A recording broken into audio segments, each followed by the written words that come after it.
Hello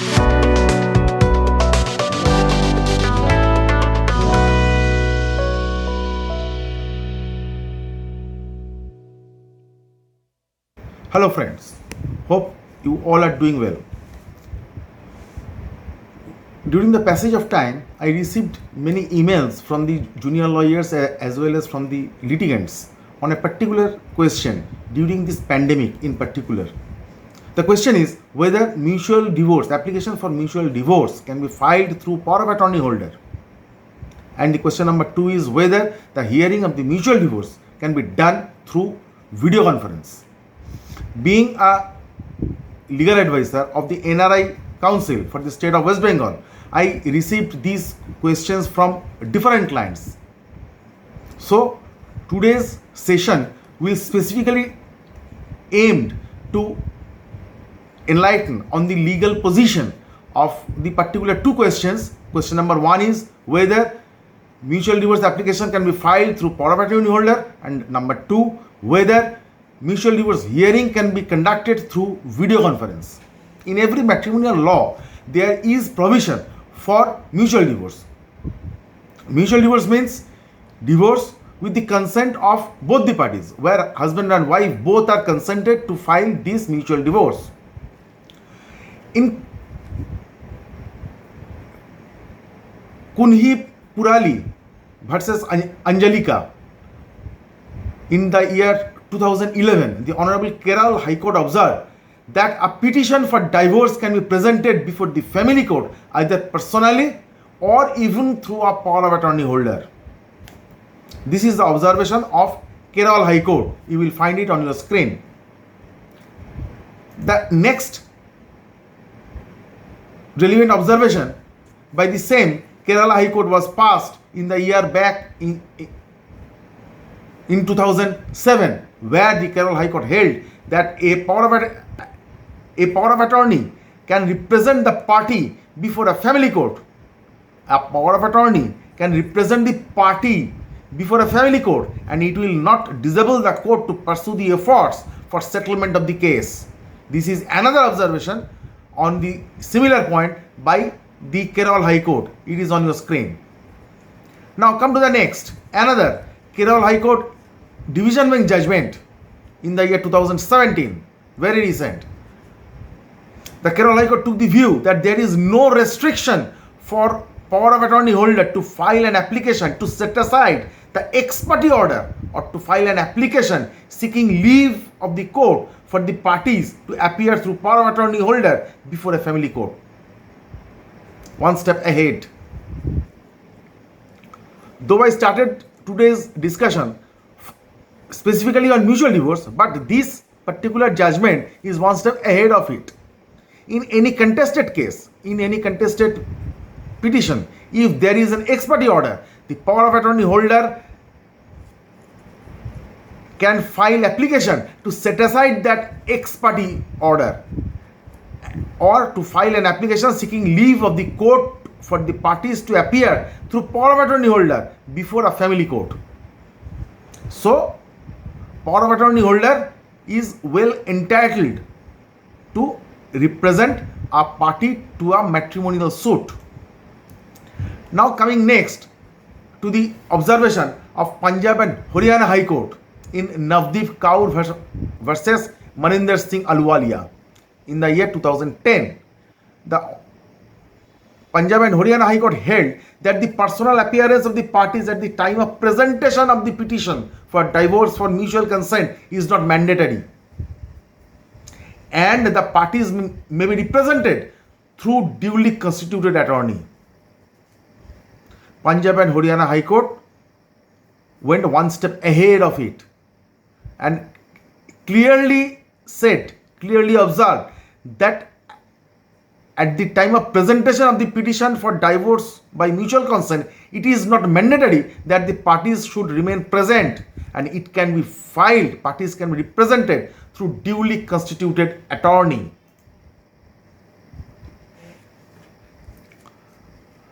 In a petition under section 13B of the Hindu Marriage Act for divorce by mutual consent is presented by the petitioner and the respondent number 2, then pleading of such petition may be permitted to be signed and verified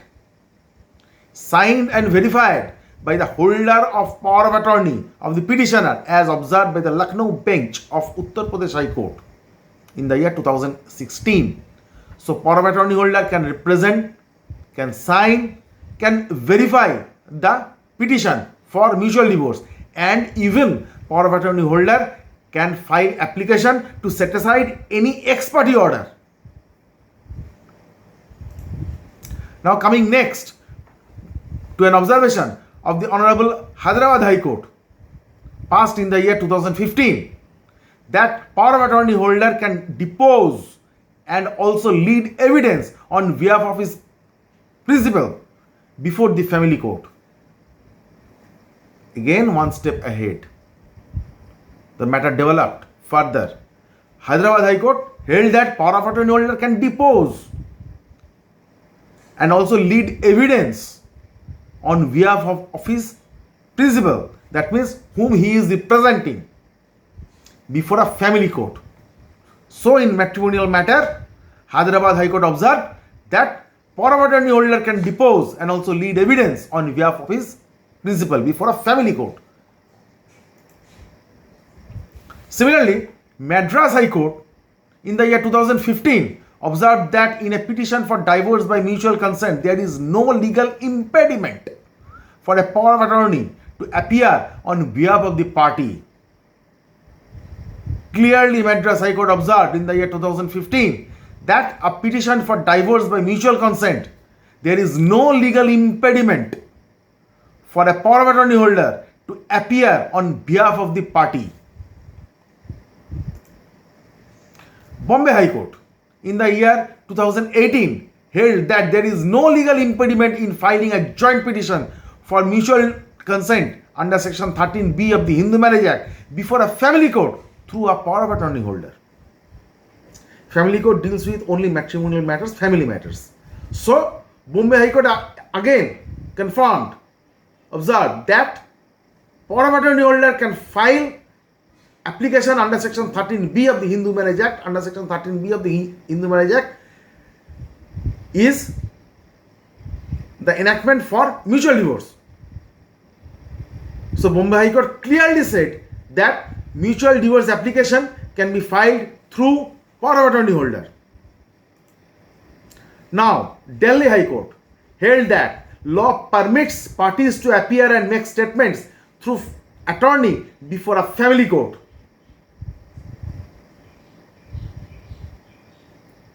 In the year 2019, Delhi High Court clearly said that law permits the parties to appear and make statement through attorney before a family court.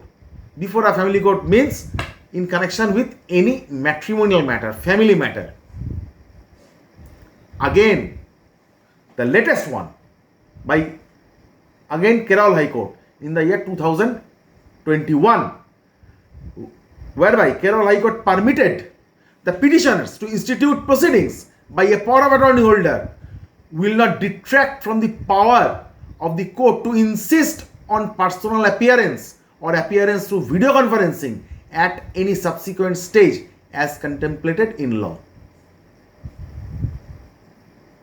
So the question is now clear, the legal position is now clear, whether power of attorney holder can file application for mutual divorce on behalf of his principal.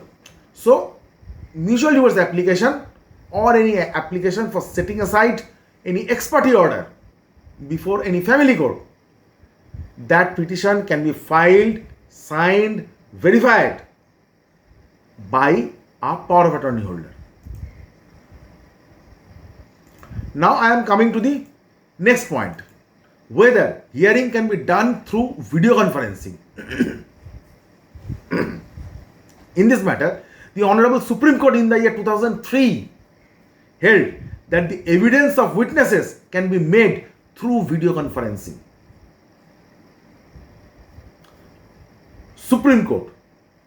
The Honorable Supreme Court held that evidence of witnesses can be made through video conferencing in the year 2003. Again, in the year 2017, the Supreme Court held that in family court proceedings, note it, in family court proceedings, that means again, in the previous one is general. The previous judgment of the Supreme Court is general, that the evidence of witnesses can be made through video conferencing in any case. But the next one, the current one, which was passed in the year 2017, Supreme Court clearly observed that in family court proceedings, video conferencing could be allowed if both the parties file consent memorandum for hearing of the case through video conferencing. Here Supreme Court imposed one condition. What is that? The condition is if both the parties file consent memorandum for hearing of the case through video conferencing. As it is divorce on mutual consent, so if the parties, one of the parties wants to conduct the hearing through video conferencing, then consent memorandum of hearing of the case through video conferencing is required. Both the parties jointly have to file petition for video conferencing. Now, Bombay High Court in the year 2012 directed the family court to arrange a video conference of the marriage counselor with the respondent wife in the court with the help of computer or laptop or by using a webcam. The father of the respondent wife shall identify the respondent wife. The online counseling can be done with the help of webcam. So, what is this? The wife, one of the party, will be present in court before the counselor through webcam or video conferencing, and the father of that party who is appearing before the court or counselor through video conference will be identified by her father. So her father will remain present before the court or the counselor, marriage counselor, and he will identify his daughter who will be online. So in this short, very short video discussion, I think I could make it clear the legal position of the two very important questions: whether mutual divorce application can be filed through power of attorney holder and whether mutual divorce hearing can be done through video conferencing. I think you all have noted all the case references, case laws which I gave on your screen. I think today's discussion will help the beginners, junior lawyers, as well as the litigants. I will come with my next video very soon. Till then, goodbye, stay blessed. Thanks for watching.